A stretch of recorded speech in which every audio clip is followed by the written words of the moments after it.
last time on آخری معجزہ. اللہ تعالیٰ فرما رہے ہیں تمام چیزیں ختم ہو جائیں گی اس دنیا میں، جب کل من علیہا فان، تمام فانی ہو جائیں گے، ختم ہو جائیں گے، لیکن تیرے رب کا چہرہ ذوالجلال، جلال والا باقی رہے گا. جلال کرنے والے، کوئی تعریف کرنے والے ہو نہ ہو، وہ باقی رہے گا. یہ ہے الحمدللہ. اچھا آگے.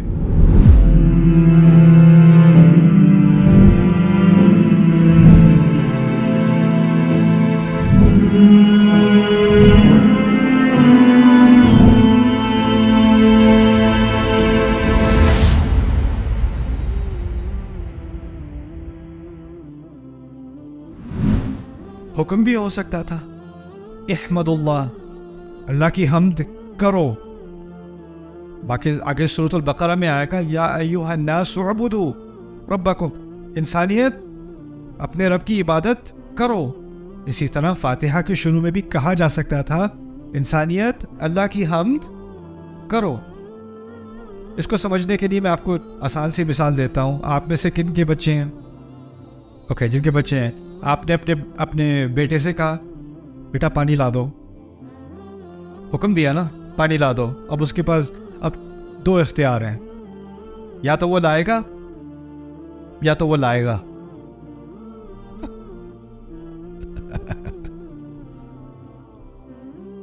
جب آپ عام طور پہ کسی کو حکم دیتے ہو تو بات کیا ہوتی ہے کہ اب اس پہ ڈیپینڈ کرتا ہے وہ کرے یا نہ کرے. وہ کرے گا تو ہوگا، نہیں کرے گا تو نہیں ہوگا. اللہ تعالیٰ نے اگر حمد کا حکم دیا ہوتا ہے نا تو بات کس پہ ڈیپینڈ کرتی؟ ہم پہ. ہم کریں گے تو ہوگی. اب حکم ہم نے نہ مانا تو کیا ہوگا؟ نہیں ہوگی، نہیں ہوگی. تو عبادت تو نہیں ہوگی اگر ہم اب نہیں بنیں گے اعبدو. لیکن ہم کرو نہ کرو ہوگی. اس کا تم تو اب میرے اوپر ڈیپینڈ نہیں کرتی وہ چیز. تو اسی لیے احمدو اور حمدن للہ بھی اس درجے کے نہیں ہے جس درجے کے الحمدللہ ہے. اچھا اب الحمد سے آگے تھوڑا آگے بڑھتے ہیں. اللہ تعالیٰ کے بہت سارے نام ہیں، ان میں سے کوئی نام بتائیں مجھے جو آپ کو بتاؤ. الرحمن، اچھا، اور الملک، القدوس. اگر میں کہوں الحمد للرحمن غلط ہے، الحمد للملک غلط ہے، الحمد للخالق، الحمد للرحیم، الحمد للحکیم، الحمد للہادی، الحمد للمتکبر، الحمد للجبار، الحمد للوہاب. سب صحیح ہے نا؟ کیونکہ یہ تمام کس کے نام ہیں؟ اللہ تعالیٰ ہی کے نام ہیں. لیکن ان تمام ناموں میں سے اللہ تعالیٰ نے ایک نام کا اختیار کیا ہم کے ساتھ. الحمد للرحمن نہیں کہا. یہاں تک کہ اب اللہ کا لفظ نکال بھی دو نا تو عربی کے اعتبار سے بات پھر بھی سمجھ میں آ جائے گی. الحمد لرب العالمین الرحمن الرحیم مالک یوم الدین. اللہ کا لفظ میں نے نکال دیا، بات پھر بھی سمجھ میں آ رہی ہے. تو اللہ کے نام کا لفظ یہاں پر اس کا کیا فائدہ ہے یہ سمجھنے کی کوشش کریں. پہلی بات، جب کسی سے آپ کا تعارف ہوتا ہے نا، پہلی بات کیا ہوتی ہے؟ نام. بعد میں آپ کے بارے میں تفاصیل. پہلی چیز اللہ تعالیٰ نے اپنے نام کا ذکر کیا کیونکہ فاتحہ قرآن میں فاتحہ اللہ تعالیٰ سے خود تعارف ہے. اللہ تعالیٰ اپنا تعارف کرا رہے ہیں. اور تعارف میں کس چیز کی زیادہ اہمیت ہوتی ہے؟ نام کی. دیکھیں اگر خالی رب کہا ہوتا تو ایک کنفیوژن ہو جاتی. اس کنفیوژن کا ذکر بھی قرآن میں ہے. آپ کو پتہ ہے موسیٰ علیہ السلام کے قصے میں جو جادوگر تھے، جب انہوں نے اپنی لاٹھیوں کو، اپنی رسیوں کو کھائے جاتے دیکھا تو کیا کیا انہوں نے؟ کیا کیا تھا؟ سب کو پتہ ہے سجدہ کیا تھا نا. اچھا جب انہوں نے سجدہ کیا تو فرعون ذرا کنفیوز، یہ کیا ہو رہا ہے؟ اس کو سمجھ نہیں آئی بات یہ ہو کیا رہا ہے. وہ سمجھا شاید یہ راؤنڈ 2 کے لیے تیاری کر رہے ہیں یا اب کھڑے ہو کے دوبارہ مقابلہ کریں گے. اب وہ کھڑے ہوئے تو انہوں نے کہا آمنا برب العالمین، ہم رب العالمین پر ایمان لے آئے. کیا الفاظ استعمال کیے انہوں نے؟ اچھا کیا لفظ استعمال نہیں کیا انہوں نے؟ انہوں نے یہی کہا ہم اللہ پر ایمان لے آئے. کیا کہا؟ ہم رب العالمین پر ایمان لے آئے. اب فرعون پھر بھی کنفیوز. ہاں مجھے پتا ہے مجھ پر ایمان لائے ہو، پھر بھی، کیونکہ جب اس نے رب العالمین سنا تو وہ کس کے بارے میں سوچ رہا تھا؟ اس نے تو رب کا لفظ کس کے لیے استعمال ہوتے دیکھا ہے؟ اپنے لیے. تو اس نے جب ان کی بات سنی، کھڑے ہو کے وہ اسلام کا دعویٰ کر رہے ہیں، کہہ رہے ہیں آمنا برب العالمین، وہ سمجھ رہا ہے اس کی بات ہو رہی ہے. تو ان کو کلیریفائی کرنا پڑا، بعد میں بات مزید واضح کرنی پڑی اگلی آیت میں. ربی موسیٰ و ہارون، موسیٰ اور ہارون کا رب. گدھے کا ترجمہ میں نے اضافہ کیا ہے، لیکن بات یہی ہو رہی ہے. جب اس نے رب العالمین سنا تو اس کو کنفیوژن، کیونکہ نام نہیں تھا. نام نہیں. فاتحہ میں تعارف ہے تو نام ضروری ہے. ایک اور بات اس کے بارے میں سمجھ لیں، یہ بھی بڑی اہم بات ہے. اگر میں کہوں یہ بہت اچھا ٹیچر ہے، میں کس چیز کی تعریف کر رہا ہوں؟ اس کی ڈرائیونگ کی، اس کی کوکنگ کی، اس کی کھانے پکانے کی، اس کے گھر صاف کرنے کی، کس چیز کی تعریف کر رہا ہوں؟ اس کے پڑھانے کی. اگر میں کہوں یہ بہت اچھی ماں ہے، میں کس چیز کی تعریف کر رہا ہوں؟ اس کی شاپنگ کی، اس کی بچوں کی تربیت کی تعریف کر رہا ہوں نا. اگر میں اللہ تعالیٰ کی تعریف کروں خالق کے نام سے، الحمد للخالق، میں نے کس چیز کی تعریف کی ہے؟ کیا عظیم مخلوق ہے، اس کیا بناتا ہے. اگر میں کہوں الحمد للہادی، کیا زبردست ہدایت دیتا ہے. الحمد للحکیم، اس کی حکمت کی تعریف کر رہا ہوں. الحمد للعلیم، اس کے علم کی تعریف کر رہا ہوں. الحمد للوہاب، اس کے تحفے دینے کی تعریف کر رہا ہوں. الحمد للرازق، اس کے رزق کی تعریف کر رہا ہوں، رزق دینے کی تعریف کر رہا ہوں. کوئی ایسا لفظ ہونا چاہیے جس میں ان تمام باتوں کی تعریف ہو جائے جو میرے ذہن میں ہیں، اور وہ تمام باتیں جو میرے ذہن میں نہیں بھی ہیں ان سب کو ملا کے ایک لفظ میں وہ ساری تعریفیں جمع ہو جائیں. ایک ہی آپشن رہ جاتی ہے آپ کے پاس. وہ کیا ہے؟ الحمدللہ. الحمدللہ. اندازہ کرو، ایک چھوٹی سی ایکسپریشن ہے، ایک چھوٹی سی الفاظ ہے الحمدللہ، اور آپ اس کو کسی بھی اور طرح کہنے کی کوشش کرو، کچھ نہ کچھ رہ جائے گا، کچھ نہ کچھ کمی آ جائے گی. اور یہ بات یہاں سے ہم شروع کر رہے ہیں انشاءاللہ اپنا سفر فاتحہ کے اندر. اچھا، اس سیشن میں آپ کو میں رب العالمین کے بارے میں بھی کچھ باتیں بتاؤں گا. میں نے ابھی ہم نے بات کی تھی اللہ تعالیٰ کے بہت سارے نام ہیں، اور اس صورت میں اور نام بھی آنے والے ہیں. الرحمن الرحیم، للہ کے بعد رب العالمین پہلا نام ہے، اس کے بعد الرحمن، اس کے بعد الرحیم، اس کے بعد مالک یوم الدین. اور قرآن میں اور جگہ الغفور، الشکور، الحلیم، العلیم، الحکیم، کتنے نام ہیں اللہ تعالیٰ کے. اور ان تمام ناموں میں سے اللہ تعالیٰ نے فیصلہ کیا کہ اپنے نام کے بعد فاتحہ میں پہلی اپنی تعریف، پہلی چیز جو ہمیں اللہ کے بارے میں جاننی چاہیے حمد کے بعد، وہ کیا ہے؟ رب. ہر چیز سے پہلے رب. یہ کیوں ہے؟ اس کو سمجھنے کے لیے آپ اس طرح سمجھیں کہ کچھ نام اللہ کے ایسے ہیں جن سے رشتہ بنتا ہے، اور کچھ نام ایسے ہیں جن سے رشتہ نہیں بنتا. ٹھیک ہے؟ کچھ رشتے والے نام ہیں اور کچھ بغیر تعلق، بغیر رشتے والے نام ہیں. میں بات سمجھاتا ہوں. اگر میں کہوں استاد کے لفظ سے کسی سے رشتہ بنتا ہے؟ کس سے؟ شاگرد سے. اگر میں کہوں ماں، بچہ. اگر میں کہوں مالک، جو غلام ہے، مالک اور غلام کا رشتہ بنتا ہے. امپلائر کے لیے کیا لفظ استعمال کرتے ہیں اردو میں؟ مجھے نہیں پتا. ہاں، آجر کے ساتھ ملازم کا رشتہ. کچھ الفاظ ہیں جس سے رشتہ بنتا ہے. اگر میں کہوں حکمت والا، کوئی رشتہ نہیں بنتا. صبر والا، کوئی رشتہ نہیں بنتا. کچھ ناموں کے ساتھ رشتہ بنتا ہے اور کچھ ناموں کے ساتھ رشتہ نہیں بنتا. اب جن ناموں کے ساتھ رشتہ بنتا ہے وہ بھی بہت سارے ہیں. اللہ تعالیٰ کے خالق کا کس سے تعلق ہو گیا؟ مخلوق سے. مخلوق سے. رحم کرنے والا مرحوم سے جس پر رحم کیا گیا, ٹھیک ہے نا. منتقم بدلہ لینے والا جس سے بدلہ لیا گیا, ٹھیک ہے نا. لیکن یہاں پر ان تمام رشتے والے ناموں میں سے ایک نام کا اختیار کیا گیا ہے, وہ اس لیے کہ باقی تمام رشتے اس طرح سمجھ لیں کہ وہ دوسرے درجے میں ہیں, باقی تمام رشتے سیکنڈ ہیں. پہلا بنیادی رشتہ جو میرا اللہ تعالیٰ کے ساتھ ہے نا, وہ کیا ہے؟ اس رشتے میں اللہ تعالیٰ کا کیا رول ہے؟ رب. کیونکہ لفظ اللہ میں رشتہ نہیں ہے, لفظ اللہ میں اللہ تعالیٰ کے تمام اوصاف اکٹھے ہو گئے. ابھی رشتہ قائم نہیں ہوا, ابھی اللہ تعالیٰ سے کچھ تعارف ہوا ہے, لیکن اب رشتے کی بات ہو رہی ہے. میرا اس سے تعلق کیا ہے؟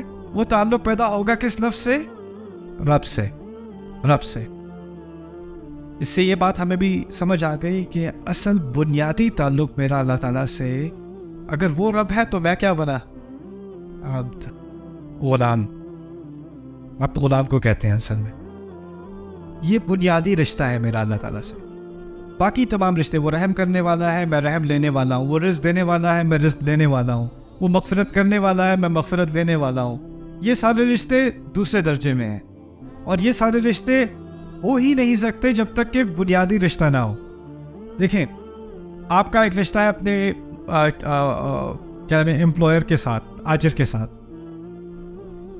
اس میں آپ اس کے ساتھ جاب کر رہے ہو, لیکن اس رشتے میں کچھ دوستی بھی ہے, کچھ کبھی کبھی گپ شپ بھی ہے, کچھ اور چیزیں بھی ہیں. لیکن اگر ملازمت نہیں رہی تو وہ باقی سارے رشتے آٹومیٹکلی کیا ہوتا ہے؟ وہ ختم ہو جاتے ہیں. ٹیچر اسٹوڈنٹ کا رشتہ ہے, بنیادی رشتہ کیا ہے؟ اس نے سکھانا ہے, اس نے سیکھنا ہے. اس کے علاوہ اس میں شفقت بھی ہے, اس میں کچھ ہنسی مذاق بھی ہے, اس میں اور چیزیں بھی ہیں.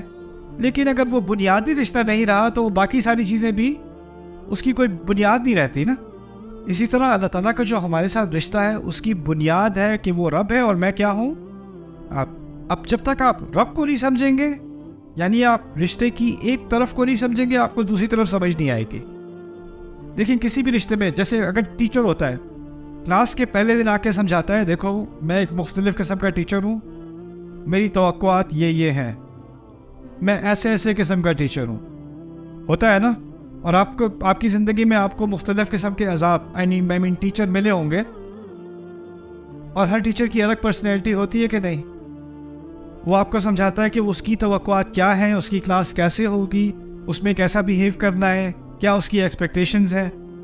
ایک ہی سیمسٹر میں, پہلے سیمسٹر میں کالج میں میرے 2 پروفیسر تھے, بالکل ایک دوسرے سے بالکل متضاد. ایک پہلے دن آ کے کہتا ہے تم سب کو میں نے اے دینا ہے. پہلی بات اس نے کی, تم سب کو میں نے اے دینا ہے, تم فکر ہی نہ کرو, بس تھوڑے سے کام, بہت ہی آسان کام تمہیں کرنے ہوں گے اور اے تمہارا ہے. شروع سے انکریج. اگلی کلاس میں گیا, شروع میں آ کے کہتا ہے تم میں سے اکثریت فیل ہوگی.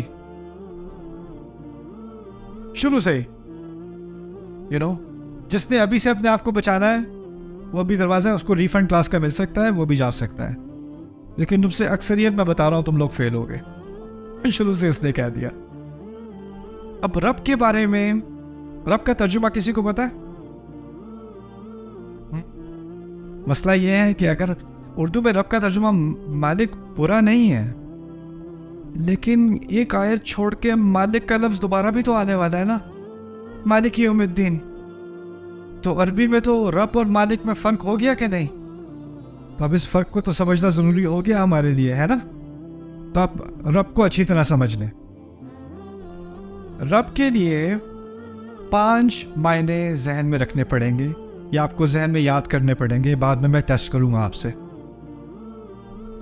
رب کا پہلا معنی ہے مالک. مالک. دوسرا معنی ہے, عربی میں بتا رہا ہوں, اردو میں ترجمہ بعد میں کریں گے, عربی لفظ سیکھ لیں تھوڑے سے. پہلا لفظ کیا ہے؟ مالک. دوسرا لفظ ہے سید. سید, یہ اردو والا سید نہیں ہے, سید صاحب. سید عربی میں کہتے ہیں سردار کو. سردار کو, جس کی اتھارٹی ہوتی ہے نا. پولیس والا جب آپ کو روکتا ہے نا تو اس وقت وہ سید ہوتا ہے. جب کورٹ میں آپ ہوتے ہیں اور جج بیٹھا ہوتا ہے نا, تو اس وقت جج کیا ہوتا ہے؟ سید ہوتا ہے. حکمران بھی ایک طرح کا سید ہوتا ہے. قبیلے کا جو بڑا ہوتا ہے وہ بھی سید ہوتا ہے. گھر کا بڑا بھی سید ہوتا ہے. تو سید اس کو کہتے ہیں جس کی کوئی نہ کوئی سربراہی ہو, اس کی اتھارٹی ہو. ٹھیک ہے نا. پہلا معنی کیا تھا؟ مالک. دوسرا کیا تھا؟ سید. اور سید کے معنی سربراہ, سربراہ یا سرکار. اوکے. تیسرا معنی ہے منعم. منعم, منعم انعام دینے والا, تحفے دینے والا, اس طرح سمجھتے ہیں, تحفے دینے والا. یہ بہت اہم لفظ ہے کیونکہ اس سے بات واضح ہوتی ہے کہ رب آپ کو وہ نہیں دیتا جس کے آپ مستحق ہوتے ہو. مستحق ہوگے تو اجرت دے گا. اجرت دی جاتی ہے ملازم کو, کیونکہ ملازم اپنے آجر کو, اپنے امپلائر کو ٹائم دیتا ہے, محنت دیتا ہے, اور اس کے جواب میں, اس کے عوض میں اس کو اجرت دی جاتی ہے. لیکن رب آپ کا مالک ہے. کیونکہ وہ مالک ہے, آپ کا کوئی حق ہے ہی نہیں.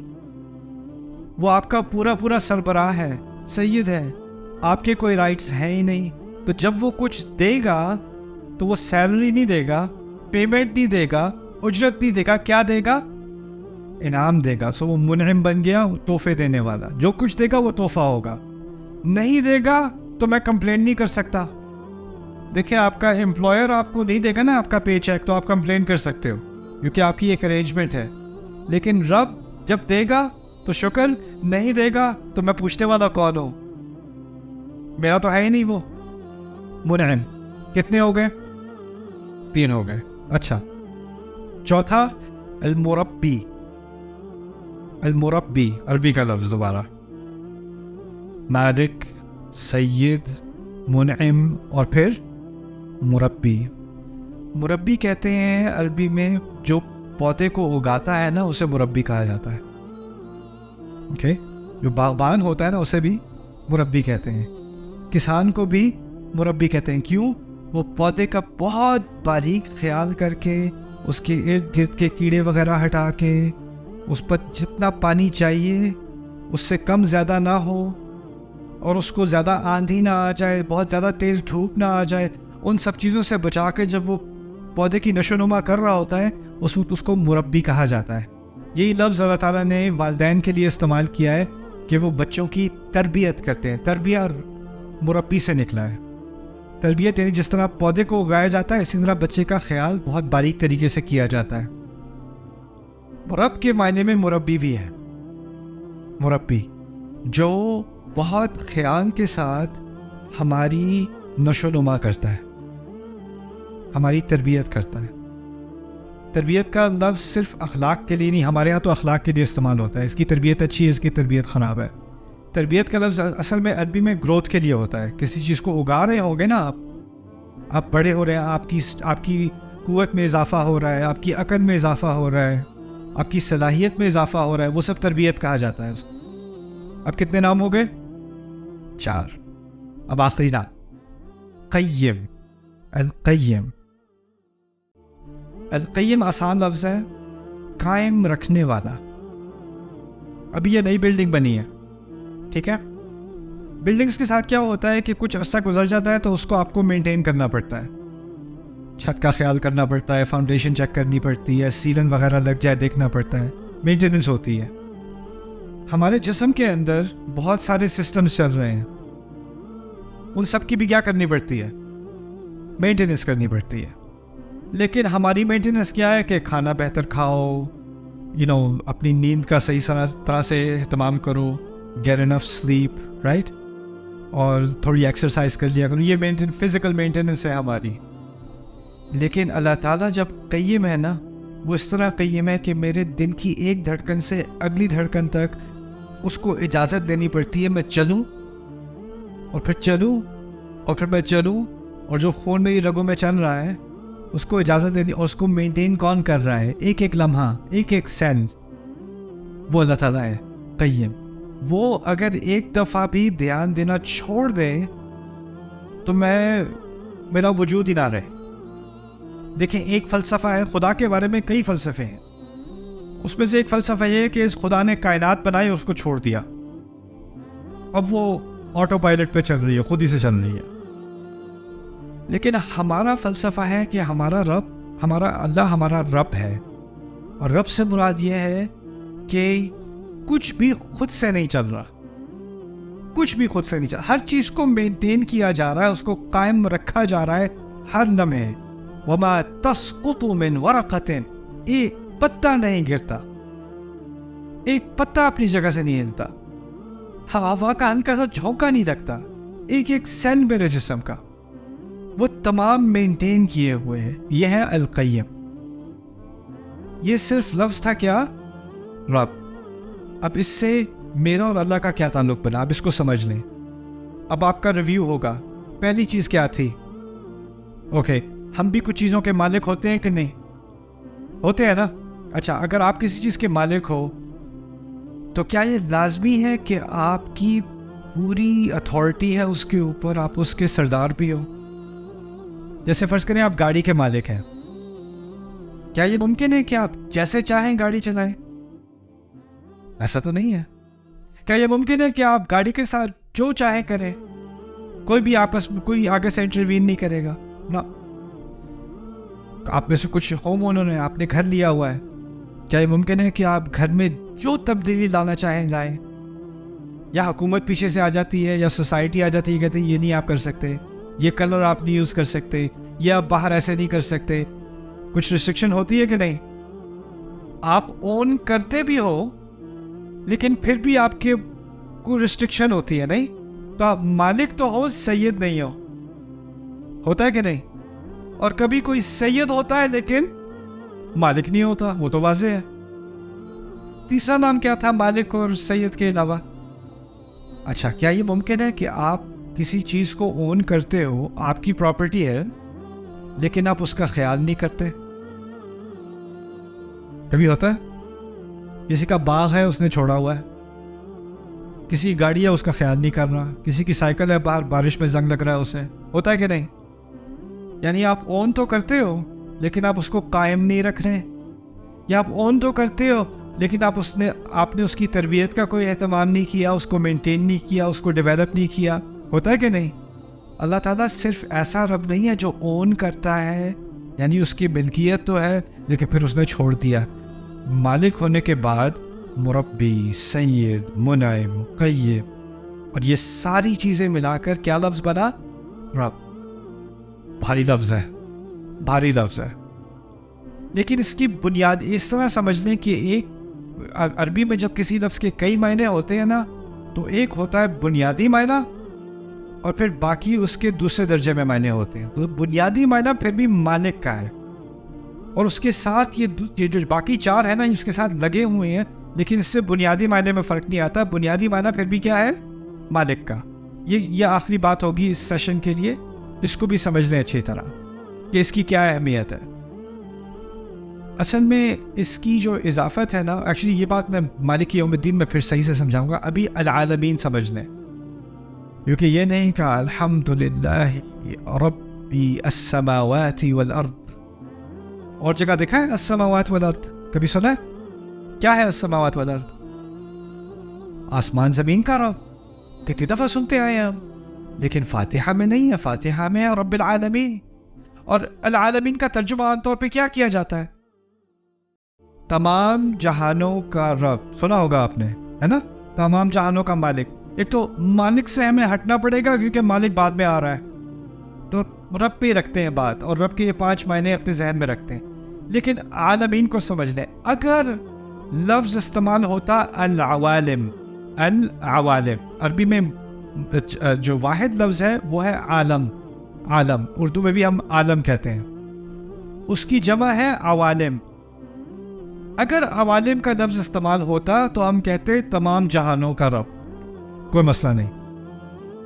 عوالم کا لفظ استعمال نہیں ہوا. الحمدللہ رب العوالم، نہیں، الحمدللہ رب العالمین. اس کو کہتے ہیں جمع مذکر سالم عربی میں.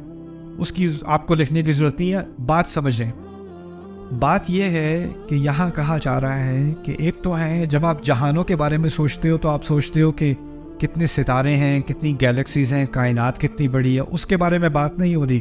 جب اس کے بارے میں بات ہوتی ہے قرآن میں تو کہا جاتا ہے السماوات والارض. یہ نہیں کہا جا رہا یہاں پہ. عالمین کا لفظ استعمال ہوتا ہے دنیا لوگوں کی جہانوں کی بات ہو رہی ہے، لوگوں کی دنیا ہے. جیسے پاکستان آیا ہوں، اپنے پیرنٹس کو کال کی پہلی دفعہ جب میں آیا تھا کچھ مہینے پہلے 29 سال بعد، تو میں نے اپنے پیرنٹس کو کال کر کے کہا یہ تو اور ہی دنیا ہے، یہ کوئی اور ہی عالم ہے. تم میں سے کوئی آسٹریلیا جائے، کوئی اور ہی کیا ہے عالم ہے. میں نیو یارک میں کالج گیا تھا، پہلی دفعہ کیلیفورنیا گیا، وہ کوئی اور ہی عالم تھا نیو یارک سے ہٹ کے. ہر سوسائٹی ایک الگ قسم کا کیا ہوتا ہے، عالم ہوتا ہے. آپ کے دادا کی جنریشن، آپ کے پردادا کی جنریشن، آپ ان سے پوچھیں اس وقت کیسا تھا، پاکستان اس وقت کیسا تھا، لوگ اس وقت کیسے تھے، وہ کہیں گے وہ کوئی اور ہی عالم تھا. یہ دنیا بدل گئی ہے. مجھے ایک صاحب ملے، پاکستانی صاحب تھے، میں اوکلاہوما سٹی گیا تھا، وہاں ان سے ملاقات ہوئی. ایک میں نے کوئی حلال ریسٹورینٹ ڈھونڈا تو وہ گروسری ریسٹورینٹ نہیں ملا، ایک گروسری اسٹور ملا حلال. میں نے کہا چلو وہاں سے کچھ دیکھتے ہیں. میں ملا، ایک پاکستانی صاحب تھے، وہاں 55 سال سے رہ رہے ہیں، 55 سال سے. تو میں نے کہا جب آپ آئے تھے تو یہ کیسا تھا؟ کہتے ہیں ایک اور ہی دنیا تھی یہ. رائٹ. تو عالمین میں کیا کیا چیزیں شامل ہو گئی؟ مختلف سوسائٹیز، مختلف کلچرز، مختلف جنریشنز، مختلف پشتیں. 1000 سال پہلے دنیا کوئی اور چیز تھی، 3000 سال پہلے کوئی اور عالم تھا، 20,000 سال پہلے کوئی اور عالم تھا، آج سے 100 سال بعد کوئی اور عالم ہوگا. اور ان تمام عالموں کا رب کون ہے؟ اللہ. بڑی پیاری بات ہے یہ. وہ کیوں؟ کیونکہ وہ صرف مسلمانوں کا رب نہیں ہے، عربوں کا رب نہیں ہے، پاکستانیوں کا رب نہیں ہے. وہ ہندوؤں کا بھی رب ہے، وہ ایتھیسٹ کا بھی رب ہے، وہ امریکنز کا بھی رب ہے، وہ آسٹریلینز کا بھی رب ہے. اور ان سب کے ساتھ اس کا رشتہ کیا ہے؟ 5 چیزیں. ان کا مالک بھی ہے، ان کو تحفے بھی دیتا ہے، ان کا اقتدار بھی اس کا ان سب پر اقتدار بھی رکھتا ہے، ان سب کو قائم بھی کیے ہوئے. یہ ساری چیزیں جو میں نے بتائی تھی نا، اب آپ کا نظریہ بدل جاتا ہے ساری سوسائٹیز کے بارے میں دنیا کی. آپ یہ نہیں دیکھتے یہ والی سوسائٹی اس پر لعنت ہے، یہ والی سوسائٹی جہنمی ہے، یہ والی سوسائٹی نا رب العالمین. اور اگر مجھے اپنے رب کی نشانیاں دیکھنی ہے، اپنے رب کی عظمت دیکھنی ہے، تو اللہ تعالیٰ جس طرح کہتے ہیں نا، پہاڑ کو دیکھو، دریا کو دیکھو، اونٹ کو دیکھو. اب رب العالمین کہا تو کس چیز کو دیکھو؟ مختلف سوسائٹیز کو دیکھو، تاریخ کو دیکھو، دنیا کیسی تھی، کیسی کیسی سوسائٹیز اللہ نے بنائی، کیسے کیسے علوم میں، کیسے فنون میں انہوں نے مہارت حاصل کی، کس قوم کو کس چیز میں مہارت دی، کیا کیا کارنامے انہوں نے کیے. ان تمام کی کا ذمہ کس نے لیے ہوئے تھا؟ اللہ تعالیٰ نے، رب العالمین. اور اس ایک تعبیر کے اندر اللہ نے پوری دنیا کھول دی میرے سامنے، پوری دنیا. اور اس کی رحمت کا دائرہ اتنا بڑا ہو گیا کہ وہ تو تمام کا خیال رکھے ہوئے ہیں، تمام کو دیکھے ہوئے اپنے سامنے.